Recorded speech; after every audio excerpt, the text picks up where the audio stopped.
Student नमस्कार। मैं आपको बताने जा रहा हूं कक्षा 8वीं एमआरआईट परियोजना का पार्ट 4।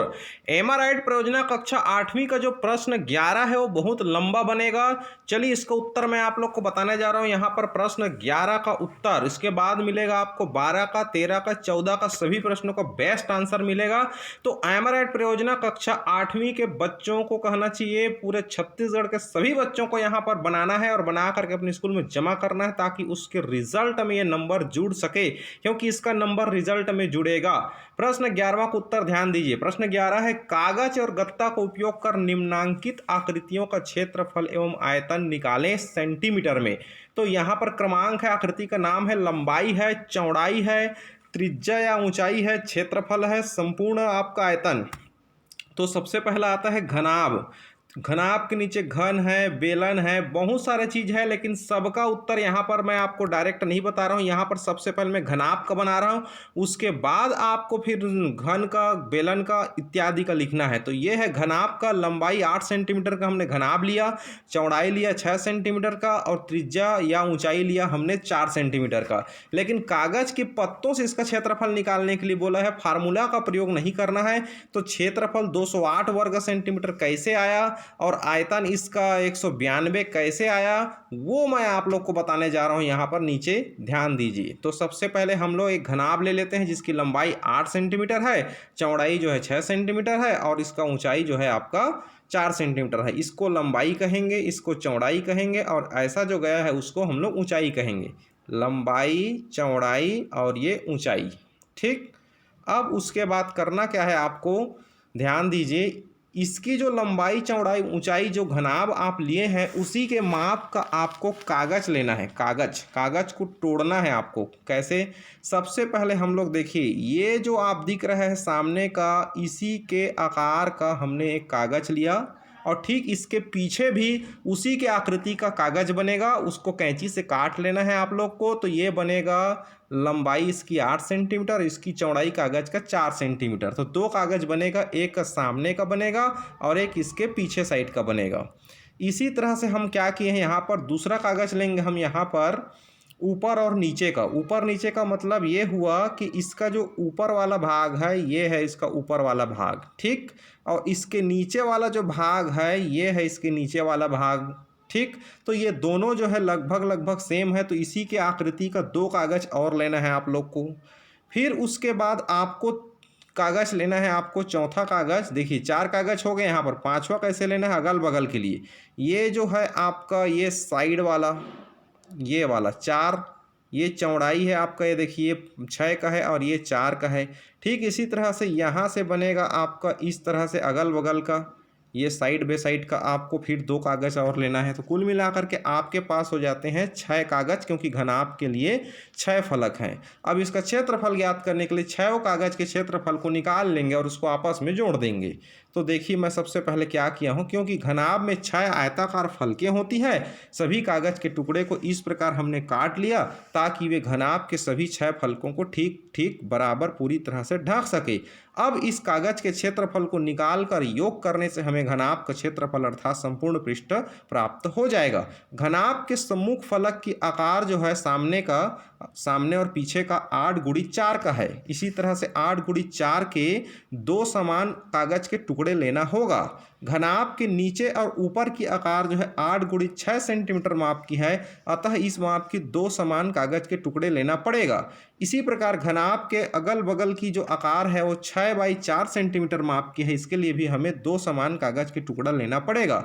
अब क्या किए, देखिए घनाभ के सामने और पीछे के लिए 8 बाई 4 का, यहाँ पर 8 उसका लंबाई है और उसका चौड़ाई जो है 4 है। तो ये कागज हमने काट लिया। काटने के बाद उसको हम लोग क्या करेंगे, इसका क्षेत्रफल निकालें, क्योंकि आयताकार है, और आयत का क्षेत्रफल का जो सूत्र होता है प्यारे बच्चों आप जानते हैं, लंबाई गुणी चौड़ाई होता है। तो यहाँ पर लंबाई हम लोगों ने इसका भर दिया 8 सेंटीमीटर, ये 8 सेंटीमीटर लंबाई है, और चौड़ाई 4 सेंटीमीटर, गुणा किए तो आ गया 32 वर्ग सेंटीमीटर। इसी तरह दूसरे कागज का टुकड़ा भी हम लोग लेंगे, 8 गुणी 4 सेंटीमीटर का होगा, इसका भी क्षेत्रफल हमने निकाल लिया, ये भी आ गया आपका कितना, 32 वर्ग सेंटीमीटर। देखिए 2 कागज का क्षेत्रफल निकल गया 32 32। इसी प्रकार हम लोग अब तीसरा कागज लेंगे। तो घनाभ के नीचे और ऊपर के लिए 8/6 के 2 कागज के टुकड़े लेते हैं। तीसरा कागज है 8/6 का, इसका भी क्षेत्रफल निकालेंगे तो गुणा कर देंगे 8 में 6 का, तो 8 सिक्का हो जाएगा 48 वर्ग सेंटीमीटर। चौथा कागज हम लोग ले लेते हैं यहाँ पर, तो ये भी हो जाएगा 8/6 का, तो 8 सिक्का 48 वर्ग सेंटीमीटर, इसका भी क्षेत्रफल हो गया।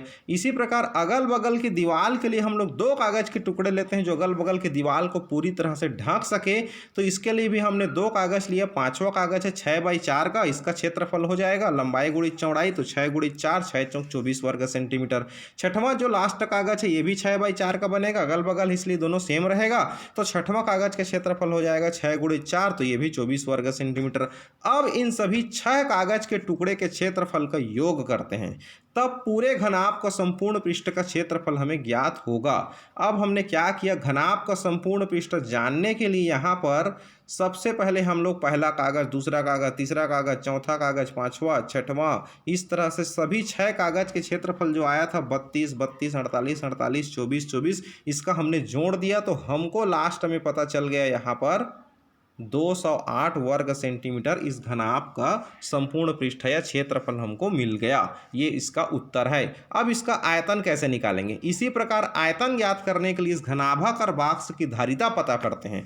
धारिता मतलब होता है अर्थात इस बॉक्स में कुल कितना पानी भर सकते हैं या इसमें कुल कितना हवा स्थान घेर सकता है, वही इसका आयतन कहलाता है। आयतन ज्ञात करने के लिए इसकी लंबाई, चौड़ाई और ऊंचाई का तीनों को आपस में गुणा करना पड़ेगा, जो निम्नानुसार है। घनाभ का आयतन लंबाई गुणित चौड़ाई गुणित ऊंचाई। ऐसा क्यों किया मैंने यहाँ पर, तो ये सूत्र का लॉजिक मैं प्यारे बच्चों आप लोग को बता रहा हूँ। देखिए हम सब गांव में रहते हैं और गांव में ईंट आता है, ईंट जैसे ट्रैक्टर से ईंट उतर करके सड़क किनारे जैसे ही ईंट वाला रख देता है ईंट को, या भट्ठे में ईंट को रख देते हैं, उस ईंट की संख्या कैसे गिना जाता है। तो सबसे पहले ईंट की जो थप्पी रहता है उस ईंट के लंबाई में कितना ईंट है, फिर चौड़ाई में कितना ईंट है और ऊंचाई में कितना ईंट है, उस तीनों ईंट की संख्या को निकाल लिया जाता है और इसका आपस में गुणा कर देते हैं। तो वही ईंटों की कुल संख्या निकल जाती है कि ट्रैक्टर में इतना ईंट है या भट्ठा में इतना ईंट है। इसी तरह से यहाँ पर अगर बहुत सारे ढेर सारा माचिस के डिब्बे को एक साइज में अगर हम लोग इकट्ठा कर दें तो इसका भी क्षेत्र आयतन निकालने के लिए लंबाई गुणित चौड़ाई गुणित ऊंचाई कर सकते हैं। इसमें कितना कितना लंबाई में रखें, चौड़ाई में रखें और ऊंचाई में रखे हैं, तो इससे हमको टोटल इसमें घेरा गया जगह पता चल जाता है। तो लंबाई है 8 सेंटीमीटर, चौड़ाई है 6 सेंटीमीटर और ऊंचाई है इसका 4 सेंटीमीटर। गुणा कर दिया 8 से 48, 48 चौके हो जाएगा 192 घन सेंटीमीटर। तो 192 घन सेंटीमीटर जो है इसका कहना चाहिए इस बॉक्स का घनाभाकार आकृति का संपूर्ण आयतन कहलाएगा। तो ये अभी सिर्फ घनाभ का बना है। इसी तरह से हम घन का, गोला का, बेलन का जो जो प्रश्न में दिया है उस सब का उत्तर हम आपको बना के दिखाएंगे, बताएंगे वीडियो में। इसके लिए आप हमारे चैनल को सब्सक्राइब करके बेल आइकन की घंटी दबा लीजिए ताकि आपके मोबाइल में आंसर तुरंत मिल सके।